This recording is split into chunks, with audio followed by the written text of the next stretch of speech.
Remettre à plus tard, remettre à plus tard, remettre à plus tard. Je vais faire ça tout de suite. Enfin non, tout à l'heure.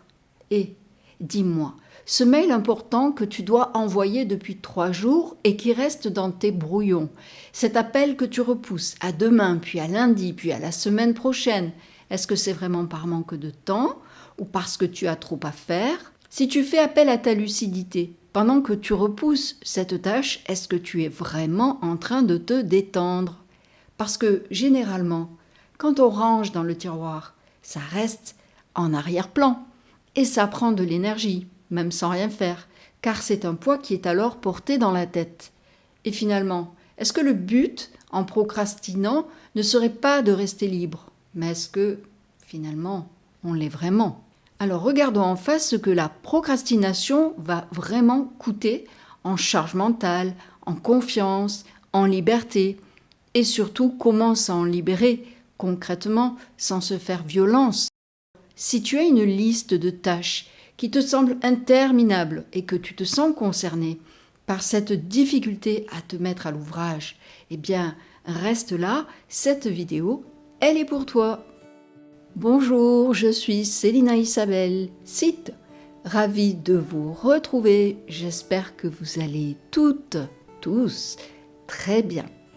Je vous souhaite d'avoir entamé cette nouvelle journée ou qui sait peut-être l'après-midi ou la soirée avec plein d'énergie et d'enthousiasme. Et dès maintenant, profitons de ces quelques minutes ensemble. Vous êtes prêtes? Alors, on y va.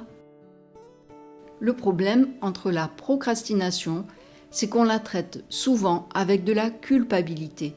On se regarde dans le miroir et on se dit « je manque de discipline, je suis feignante, il faut que je me force ». Alors on s'achète un nouvel agenda, on télécharge une application de productivité et on se jure que demain tout va changer. Et qu'est-ce qui se passe demain? Eh bien rien, on repousse encore. Et pourquoi? Parce que l'on confond la cause et la conséquence. La procrastination, ce n'est pas un problème de gestion du temps. La procrastination est un mécanisme de défense du cerveau face à une émotion inconfortable. L'ennui, la peur de rater, la flemme, la paresse de s'y mettre. Et à force de remettre à plus tard, eh bien on ne gagne pas de temps de repos. Ce qui se passe, c'est de créer du temps de sursis. Un temps pour ne rien faire, mais où la culpabilité, elle, ne fait pas rien, même de manière inconsciente. Et pour te montrer à quel point ce piège peut être vicieux, eh bien, laisse-moi te raconter une histoire. C'est Améliane. Améliane a une liste de projets longue, et elle veut lancer encore un nouveau projet dans sa boîte, trier aussi ses papiers administratifs parce qu'ils s'accumulent, et appeler un prestataire pour négocier un contrat.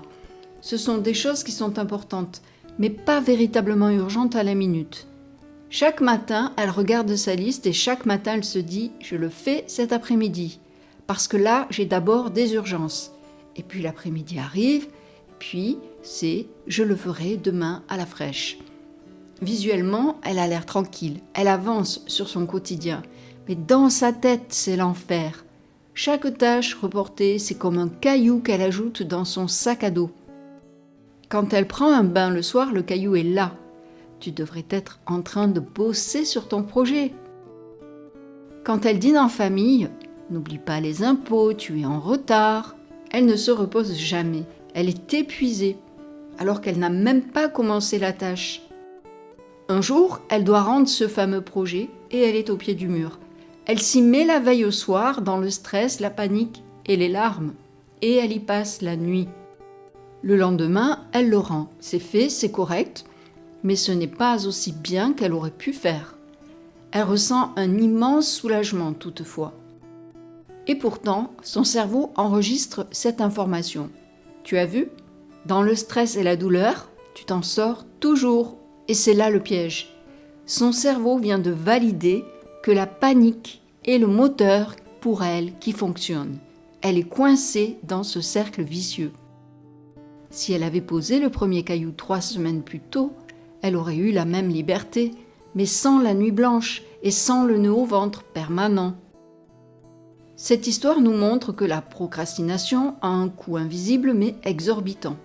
Elle vole la paix de l'esprit. Quand tu remets à plus tard, tu t'endettes auprès de toi-même. Et comme toutes les dettes, il y a des intérêts. La culpabilité, la perte de confiance en sa propre parole et cette fatigue chronique qui ne part pas, même après une longue nuit. Se libérer de la procrastination, ce n'est pas devenir un robot de productivité qui travaille 14 heures par jour, c'est juste décider de récupérer ton temps libre pour qu'il soit vraiment libre.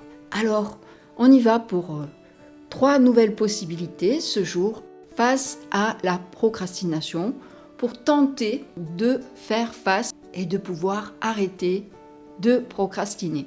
Comment court-circuiter ce mécanisme sans se prendre la tête?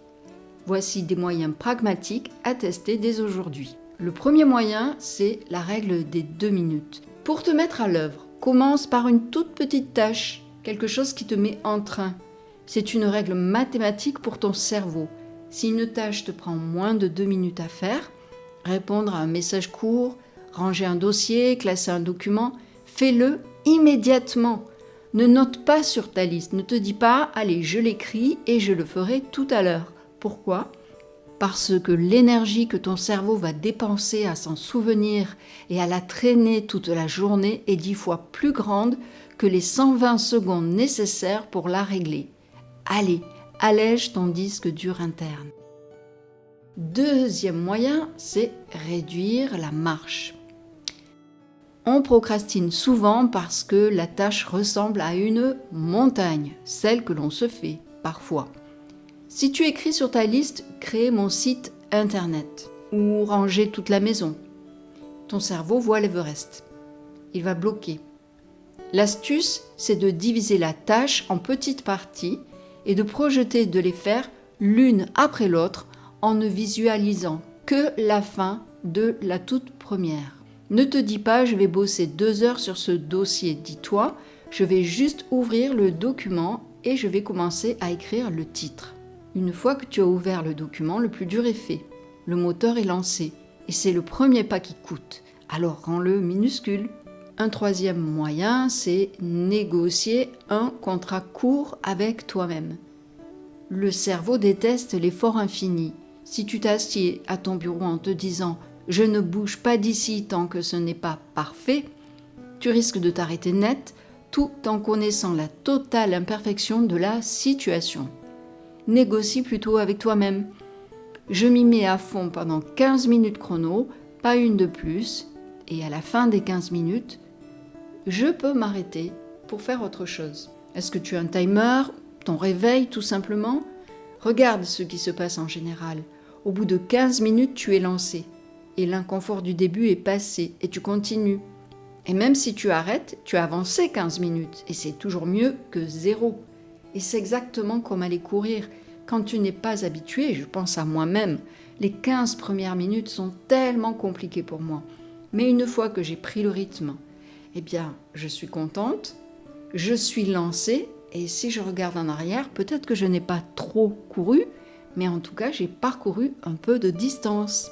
Attention, parce que parfois, ces 3 moyens ne vont pas suffire, c'est normal, parce que la procrastination peut cacher quelque chose de plus profond qu'un simple blocage de démarrage.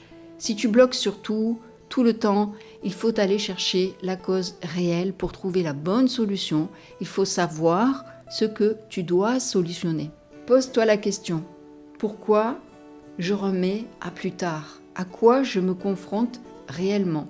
Est-ce que c'est une surcharge mentale ? Tu as peut-être trop de choses à gérer en même temps, ton cerveau sature, et dans ce cas, il y a peut-être un problème d'organisation. Et si c'est ça, je t'invite à aller voir une de mes anciennes vidéos sur la procrastination qui te parle aussi de ces moyens et d'autres moyens que tu peux mettre en œuvre pour t'aider à te confronter à cette difficulté. Est-ce que c'est une véritable fatigue ? Parfois, on s'en veut de ne pas agir alors qu'on est juste au bout du rouleau. Comment ça se passe pour toi, ton hygiène de vie ? Est-ce que tu as besoin de plus d'heures de sommeil ? Est-ce que tu manges bien ? Est-ce que éventuellement tu as pensé à faire un petit bilan de santé? Ou alors, est-ce que tu manques d'enthousiasme? C'est mathématique, si tu aimes ce que tu fais, tu le feras plus facilement.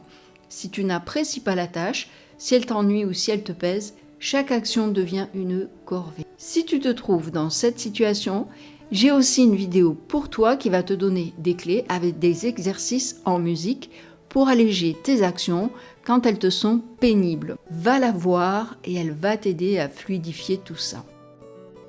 Et d'ailleurs, en parlant d'arrêter de reporter à plus tard, c'est exactement pour cela que la semaine prochaine, je te proposerai un nouveau format de vidéo pour te soutenir toujours dans tes moments de transition.